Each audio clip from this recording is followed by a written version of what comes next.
this bin right here is what we put underneath the flow-through worm bin. And so these are all the worm castings without worms in it.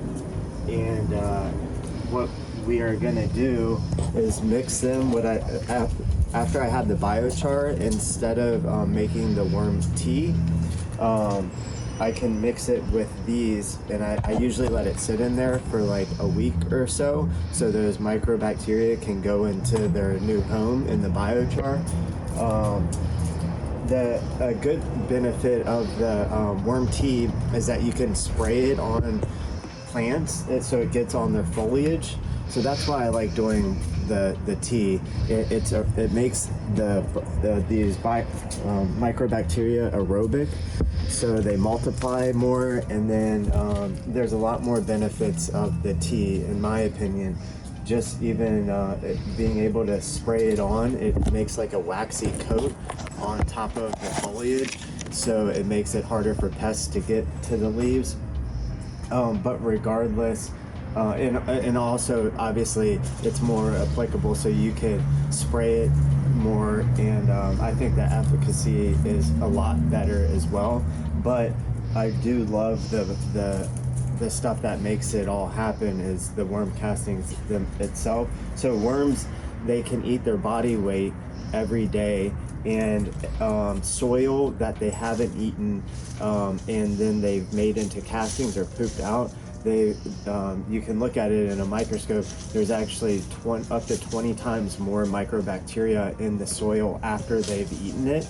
And that's protozoa, nematodes, and all sorts of other microbacteria. What the microbacteria do are they boost the immune system to the plant, and they create kind of like a web, a bacteria fungi web. So it's better for water retention.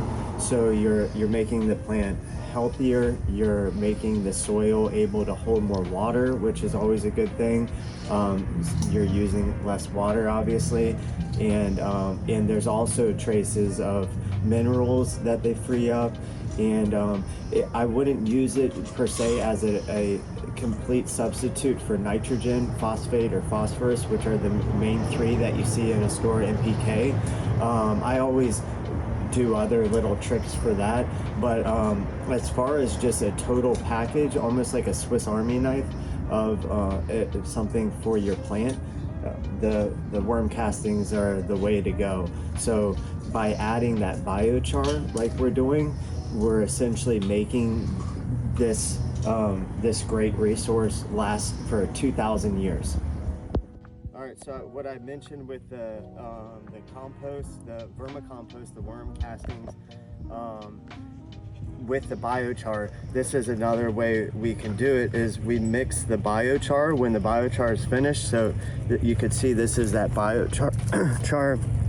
We mix it with worm castings, and it creates this really fluffy kind of soil. And then we can put this on the base of any type of tree or plant. So here's a mandarin tree. So we'll just kind of move this back a little and then put that there. And again, this biochar, it's like an apartment complex for microbes.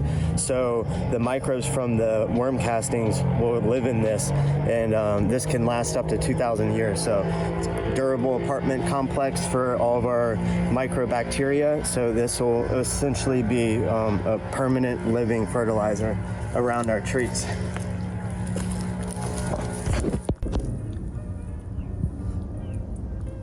Good enough to frickin' eat.